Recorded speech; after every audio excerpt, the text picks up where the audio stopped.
उत्तर प्रदेश के एक छोटे से गांव सूरजपुर में एक पुराना हवेलीनुमा घर था। गांव वाले इसे भूतिया हवेली कहते थे। कहते हैं कि कई दशक पहले वहां एक जमींदार परिवार रहता था, जिसकी एकमात्र बेटी राधिका की रहस्यमय तरीके से मृत्यु हो गई थी। कुछ का मानना था कि उसकी आत्मा अब भी हवेली में भटकती है। साल 2010 की बात है। गांव में एक नया लड़का अजय अपने परिवार के साथ शहर से आकर बसा था। अजय को भूत प्रेत की कहानियों पर यकीन नहीं था। एक दिन उसके दोस्तों ने उसे हवेली में रात बिताने की चुनौती दी।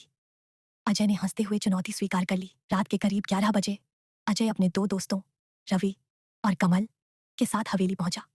हवेली का मुख्य द्वार जर्जर था और अंदर का माहौल ठंडा और सन्नाटे से भरा था। दीवारों पर पुरानी पेंटिंग्स और टूटी फूटी मूर्तियां थीं। तीनों ने हवेली के हॉल में एक छोटा सा कैंप बनाया और बातें शुरू कर दी। रात के करीब 1 बजे अचानक हवेली में एक ठंडी हवा का झोंका आया। रवि ने मजाक में कहा, लगता है राधिका आ गई।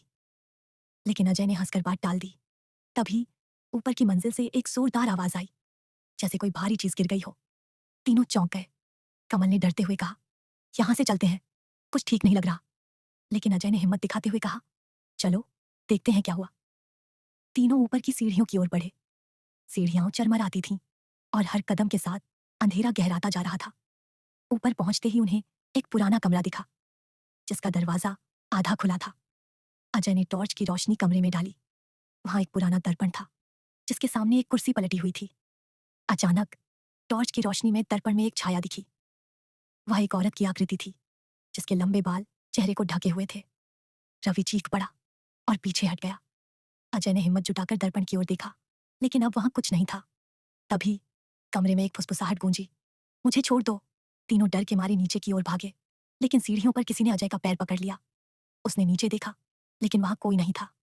उसका दिल जोर जोर से धड़क रहा था।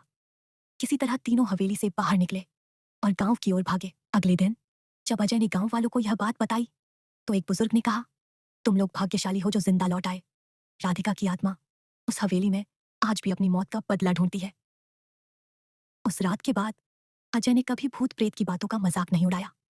गांव वालों ने हवेली को पूरी तरह बंद करवा दिया, लेकिन रात के समय वहां से फुसफुसाहट और कदमों की आहट सुनाई देती है।